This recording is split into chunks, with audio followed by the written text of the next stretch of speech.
আমাদের ইন্ডিয়ান ব্যবসাকে রোজি রোটিতে লাথি মেরে বাংলাদেশে যেতে দিচ্ছি না, দিব না। আমাদের 60,000 মালিকের রোজি রোটিতে লাথি মারলো কে?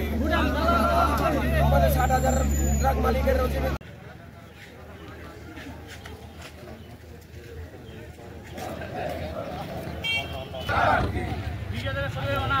রোটি মারলো কে?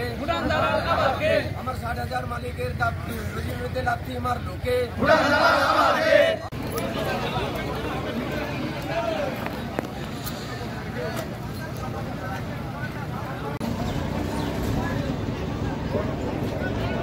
আপনারা কি আন্দোলন করছেন? আমরা আমাদের আন্দোলন হলো যে আমরা যেই 3টা দাবি রেখেছিলাম, সেই 3টা দাবির মধ্যে মনে করো আমরা অলরেডি একটা দাবি পেয়েছিলাম, সুবিধা পোর্টালে যেটা আমাদের ভুটান গাড়ি ঢুকবে সেটা আমরা পেয়েছি। কিন্তু আমাদের কথা হলো আমরা এই যে ইন্ডিয়ান গাড়িগুলো, এই যে যেরকম ভুটান গাড়ি 10 চাকা 12 চাকা করে আছে এবং 12 চাকাগুলো 14 চাকা, 14 চাকাগুলো 16 চাকা করে চলছে। তো সেটাকে আমরা পুলিশ প্রশাসনকে দেখতে বলছি এবং আমি পুলিশ প্রশাসনের কাছে আবেদন করব যেন আমরা সাধারণ মানুষ, আমরা সাধারণ জনতা এই যে আমরা যেন বাঁচতে পারি, রুটি রোজগার নিয়ে বাঁচতে পারি। কারণ আমরা অনেক সমস্যার মধ্যে আছি।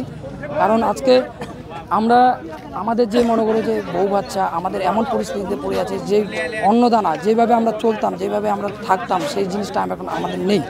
তো আমরা খুব অসহায় পড়েছি।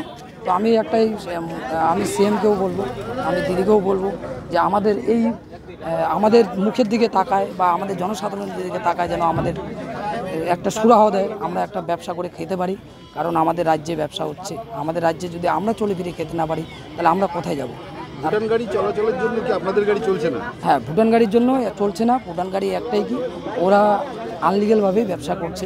সেটা যেরকম ধরতে গেলে যেরকম 10 চাকাকে 12 চাকা, 12 চাকাকে 16 চাকা, 16 চাকাকে 18 চাকা করছে এবং তারা সেটা অবশ্য ওদের ভুটান গভর্নমেন্ট থেকে পারমিশনও দেয়, সেটা আমাদেরকে দেখায় এবং কি ওদের যে গাড়ি সেটা আন্ডারলোড না ওভারলোডেই আসে।